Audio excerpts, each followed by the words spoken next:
She said it like she was reminding herself, not me. I'm too old for games. But her voice trembled a little on old, like the word didn't quite belong to her. We were the last two left in the cafe that night, the hum of the fridge, the soft jazz that had long stopped pretending to fill the silence. The waitress had wiped every table except ours. Still, neither of us stood to leave. She sat across from me, one hand curled around her mug even though the coffee had gone cold. The sleeves of her beige cardigan slipped down just enough for me to see the fine veins tracing her wrist. I shouldn't have been watching that closely, but I was. Games? I asked quietly. You think that's what this is? Her eyes lifted, sharp, assessing, amused. Then softer. You're what, 26? 24. Exactly. She smiled without looking at me this time, the kind of smile that came with its own small heartbreak. You're supposed to flirt, fall in love twice a year, make a mess, start over. I'm supposed to. She trailed off. The hum of the cafe filled the rest. I leaned back, studying her. You're supposed to what? She looked out the window, her reflection caught in the glass, streetlights painting her in gold and shadow. Not feel like this, she said finally. Her voice had that quiet fatigue people get when they've kept their guard up too long. But under it was something alive, something that scared her to admit. I could feel it in the air between us, like static waiting to spark. When she reached for her bag, her fingers brushed against mine by accident, or maybe not.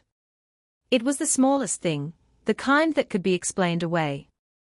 But it stopped everything. The scrape of her chair. The sound of the waitress locking the front door. Even my heartbeat. She didn't pull away immediately. Neither did I.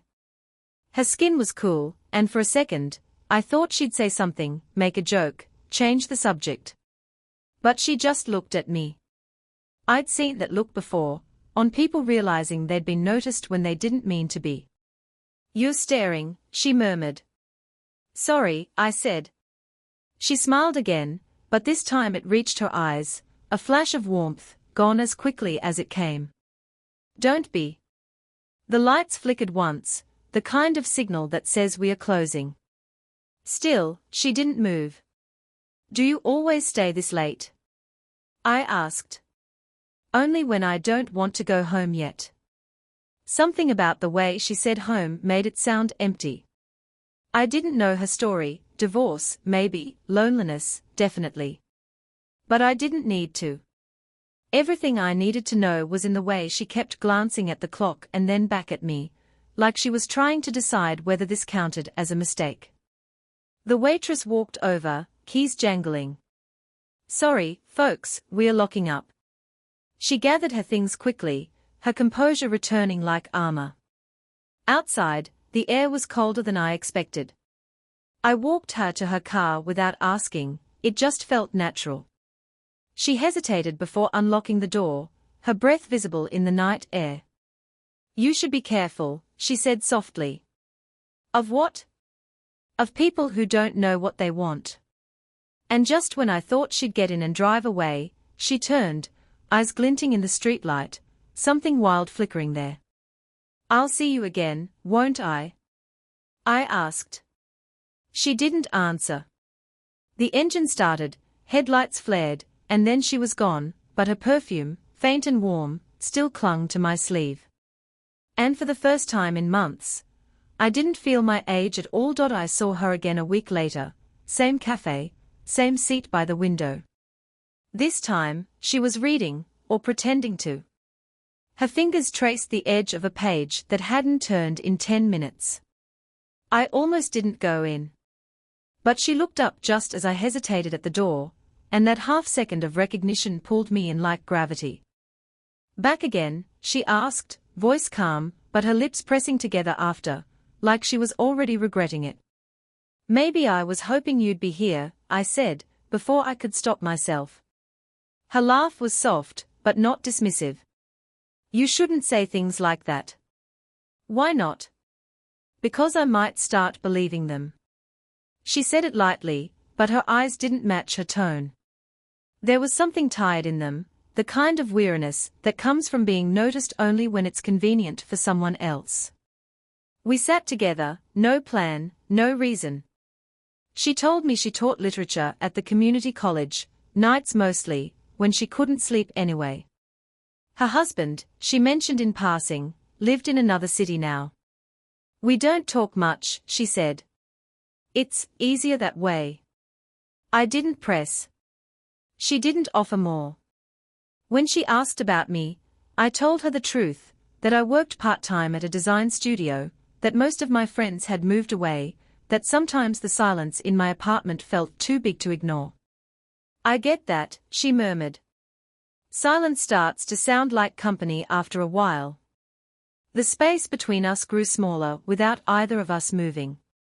The table, once polite distance, now felt unnecessary. At one point, she leaned closer to show me a line from her book. Her hair brushed my cheek, soft and smelling faintly of citrus and rain. I tried not to react, but she must have felt it, the stillness, the held breath. Her hand lingered on the page, but her eyes flicked to me. You're very still, she whispered. I don't want to scare the moment away. She smiled faintly, a sad, knowing kind of smile. You remind me of someone I used to be. Her words caught me off guard. Someone younger. Someone braver. The way she said it made my chest tighten. It wasn't flirtation anymore. It was something quieter, the honesty that slips out when you stop guarding it. Outside, rain started tapping against the window, soft, steady, unhurried. She glanced at her watch, then at the downpour. You should probably wait it out. I nodded. We sat in that small cocoon of sound, the rain, the jazz, the closeness. She reached for her cup, and her fingers grazed the back of my hand again, deliberately this time. Neither of us moved away. I shouldn't, she said, her voice almost a breath. I know. But neither of us pulled back. When she finally stood, the air between us stayed charged, humming. She adjusted her coat, glanced at me once more, and said softly, next time, don't wait for an invitation. Then she walked out into the rain, and I couldn't tell if the thunder outside was real, or just the sound of my pulse catching up to her absence. The rain didn't stop for 3 days. Maybe that's why she came back, soaked from the walk between the college and the cafe, shaking the water from her hair like she didn't mind being seen messy for once. You look like you lost a fight with the weather, I said. She laughed, breathless. You should see the other guy. Her cheeks were flushed, the damp collar of her coat clinging to her neck. I handed her a napkin before I thought about it, and she took it with a small smile, the kind that came with a pause long enough to mean something else. We sat across from each other again, but this time, it didn't feel like coincidence. It felt like we'd both stopped pretending it was. You didn't wait for an invitation, she said, voice low. You told me not to. The corner of her mouth lifted. Maybe I was hoping you'd forget that. We were laughing, but it wasn't light. It was that kind of laughter that fills a space too full of everything else. I noticed how her fingers trembled slightly when she reached for her cup. The way she tucked a strand of hair behind her ear, and pretended not to see me watching. Every movement, every glance, it was all too much and not enough. Then the bell above the cafe door chimed. Professor Avery. Her head snapped toward the voice, a student, maybe 20, carrying a wet backpack and too much curiosity. Evan, she said quickly, straightening her posture. You're early. For class, I mean. He blinked, confused. I was just grabbing coffee before the workshop. His eyes flicked between us, curious, then polite again. Didn't mean to interrupt. He left with a wave, but his presence lingered like a warning. She exhaled slowly, pressing her palms flat against the table. You see, she said, quieter now. This is what I meant. What? People see what they want to see. I leaned forward. And what do you see? Her gaze caught mine, sharp and soft all at once. Trouble, she whispered. The kind that feels too good to stop. There was a silence then, one that made everything louder, the rain, our breathing, the faint clatter of dishes from the back. When she stood to leave, I followed her out, not to chase, just to be near her a little longer. The awning barely kept us dry. She turned toward me, the rain catching in her hair, eyes searching for something she couldn't say. You should go, she murmured. Do you want me to? She didn't answer. The distance between us closed almost by accident, or maybe it had been closing all along. Her hand lifted as if to brush rain from my face, but stopped halfway. My hand caught hers before it fell back. The world felt very still. Someone could see us, she whispered. I don't care. But she did. I could see it in the way her breath trembled against mine, how her eyes dropped to my mouth, then away. For a heartbeat, we hovered there, almost, but not quite. Then her phone buzzed in her coat pocket, breaking the moment in half. She pulled away quickly, voice shaky. I have to go. Her hand slipped from mine, but her warmth stayed, on my skin, in my chest, everywhere. When she turned to leave, she didn't look back this time. But I knew, from the way she hesitated at the corner, that she wanted to. I didn't see her for 2 weeks. No texts, no accidental cafe meetings, no polite excuses. Just absence, the kind that fills every corner of a room you keep glancing toward. Then, one evening, I found her outside the college building, the night air cool, her arms folded, her hair pulled back like she was trying to hide behind composure.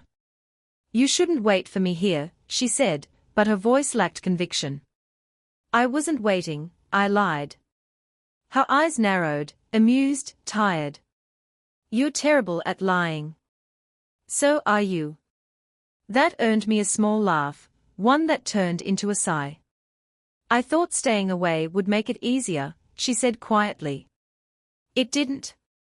I stepped closer, just enough for her breath to brush my collar. Easier for who? For both of us. There was that pause again, the one that seemed to live between every sentence we said. She looked away first, but I caught the flicker of something raw in her expression. Guilt, maybe. Or longing pretending to be restraint. You shouldn't want this, she whispered. I tried not to. Her breath caught, and when she looked back at me, something in her had broken open, the careful restraint she wore like armor slipping away piece by piece. I'm not what you think I am, she said. You're young? I finished. I know. But I'm not guessing, and I'm not confused. The street light above us buzzed, throwing soft gold over her face. She looked exhausted, but beautiful in that unguarded way people only are when they stop pretending. I don't know what this is, she said, almost to herself. It's real, I said. That's all I know. She turned her head, eyes glistening slightly. You make it sound simple. It feels simple when I'm with you. She gave a small, unsteady laugh. That's exactly what makes it dangerous. I stepped closer until there was barely a breath between us. Her back brushed against the wall behind her. My hand lifted, not thinking, just moving, to brush a strand of hair from her face. Her skin was warm beneath my fingers, her pulse visible just below her jaw. You're trembling, I said softly. So are you. Her voice broke on the words.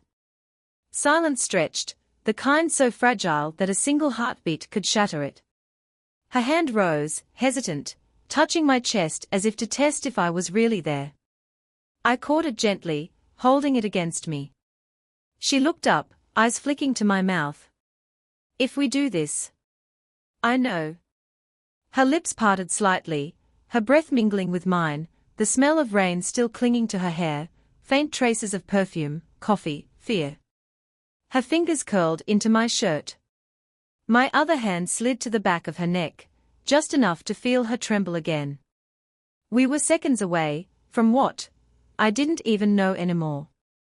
Then a voice called her name from down the corridor, sharp, echoing, unmistakably familiar. She froze. "Go," she whispered, eyes wide. Who was that? My department head. Our hands stayed clasped a moment too long before she pulled free. Her eyes lingered, desperate and apologetic all at once. "Please," she said. "Just go." I did. But her voice, and the almost that we'd left behind, followed me all the way home. She avoided me again, after that night in the corridor. I told myself it was over, that whatever this was had reached its limit, a line drawn in fluorescent light and guilt. But then, late one evening, she called. No hello, no reason. Just my name, soft and unsure, as if saying it out loud might undo her resolve. "Can you meet me?" She sounded like someone who'd already made a mistake and didn't want to be talked out of it. When I arrived, she was sitting in her car outside the cafe, headlights off, music low. I climbed in without a word. "I shouldn't have called," she said. "Why did you?" Her fingers tightened around the steering wheel, knuckles pale. "Because you deserve to know the truth before someone else tells you." Something cold coiled in my stomach. "About what?" She turned to me, eyes unsteady. "The man you saw the night in the corridor, my department head, Daniel. He's not just that." She paused, the words trembling between us. "He's my ex-husband." Silence. The air felt heavier, pressing down on us. "I didn't want you to think." I exhaled, staring at the dashboard. "That I was just another mistake." Her voice cracked. "You were never that. But you lied." "I protected something fragile," she said. "I didn't expect you to matter." Her hand found the edge of the seat between us, fingers flexing like she wanted to reach for me but couldn't. "When you showed up that night, he saw you." He asked questions. My pulse quickened. "Questions? About what I'm doing after hours? About you?" She looked down. "He's not subtle." A sharp laugh escaped me, more disbelief than humor. "So, he knows?" "I don't think so. But if he finds out, it won't be my reputation that breaks, it'll be yours." She turned toward me fully then, the movement bringing her closer than she intended. The faint scent of her perfume hit me first, clean, quiet, familiar. Her breath brushed my cheek as she said, "You still have time to walk away." I didn't move. "I can't," I said quietly. Her eyes met mine, wide and searching. "Why not?" "Because you already ruined the part of me that wanted to." Something in her expression shifted, not triumph, not relief. Just surrender. Her hand lifted slowly, fingertips trembling as they traced the side of my jaw. "You don't understand what this could cost." "I don't care." She swallowed hard, her voice barely a whisper. "I do." The air between us thickened, too charged, too fragile. She brushed past me, reaching for the car door, her shoulder grazing mine. It was such a small touch, but it felt electric, dangerous. She stepped out into the night, the wind catching her hair. I followed, the world suddenly too quiet. "You should go," she said again, though her voice betrayed her. "I'm not leaving," I said, my tone firmer now. Her eyes shimmered under the streetlight, fear and longing blending into something indistinguishable. She hesitated, then whispered, "Then come inside before I change my mind." And just like that, every boundary we'd tried to build began to crumble. Her apartment was smaller than I'd imagined, books stacked on the floor, half-drunk tea by the window, a cardigan draped over the back of a chair. It felt lived in, quietly chaotic, like her. She closed the door behind us and leaned against it, eyes lowered. The silence stretched so long it became its own kind of confession. "I didn't bring you here for this," she said. "I know. But you came anyway. I nodded. So did you. That made her laugh, a soft, shaky sound that caught halfway between fear and relief. You shouldn't make this harder than it already is. I took a step closer, slow enough for her to stop me. She didn't. The lamp by the sofa cast a warm pool of light, catching the gold in her hair. Her breathing was uneven, mine, worse. She looked up then, finally meeting my gaze. You make me forget how much older I am. You make me forget to care. Her lips parted, as if to protest, but nothing came. I could see the pulse in her neck, fast and fragile. When I reached out, my fingers brushed a strand of hair from her face. She didn't move. The strand caught against my knuckle, soft, electric. Don't, she whispered, but her voice had no weight. Tell me to stop, I said. She closed her eyes, exhaled. I can't. That was all it took. I stepped in, so close our reflections blurred together in the window glass. Her hands trembled as they rose, landing lightly on my chest. I could feel her hesitation through them, the push and pull of everything she was trying not to want. Do you have any idea, she said, how long it's been since someone looked at me like that? Like what? Like I was still here. Her voice cracked on the word, and it undid me. My hand slid to the back of her neck, thumb grazing the edge of her jaw.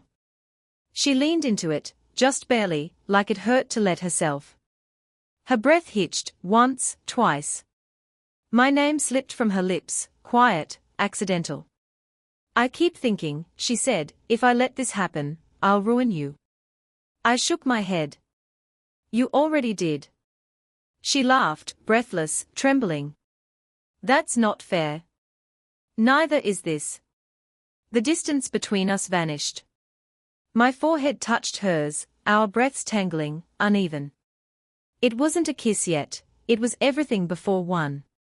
And then, just as the moment tipped, she whispered, if we cross this line, we don't get to go back. I'm not trying to. Her hands gripped my shirt like she needed something to hold on to. For a long second, neither of us moved, suspended in that impossible space between restraint and surrender. Then she leaned in, not enough to close the distance, just enough to let me feel the warmth of her breath against my mouth. I needed to know, she murmured. What? That I could still feel this much.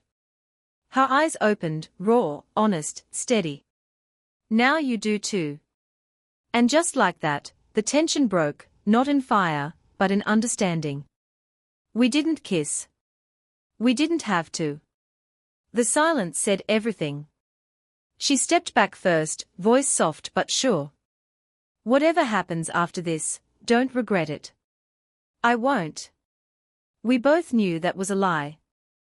But for that night, it was enough to believe it had been a week since that night in her apartment, the night that didn't end in a kiss, but in something quieter, more dangerous, honesty. I didn't see her at the cafe, and I didn't try to call. I thought maybe that was the end, that silence would become our way of pretending it never happened. But then, one evening, as I locked up the studio, I saw her across the street.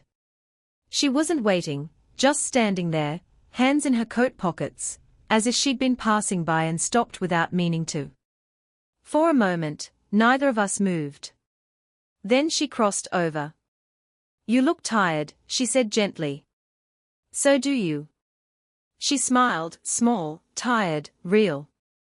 That's probably fair. The city was quieter than usual, the street lights flickering above us.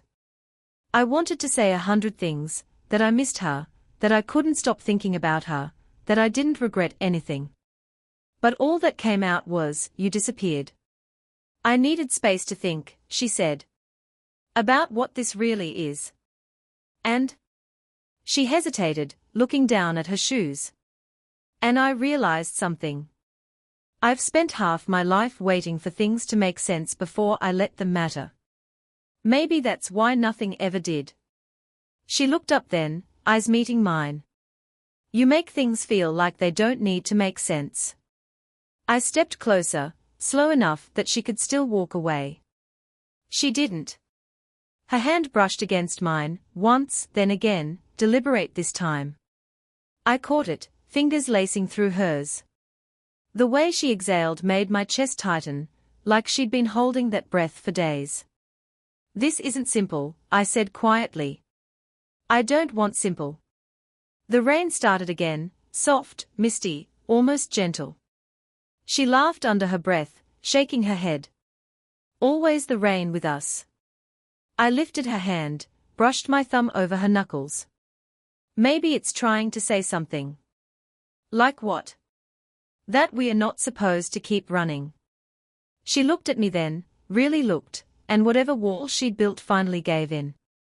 She stepped closer, close enough that I could see the faint lines around her eyes, the warmth beneath her hesitation.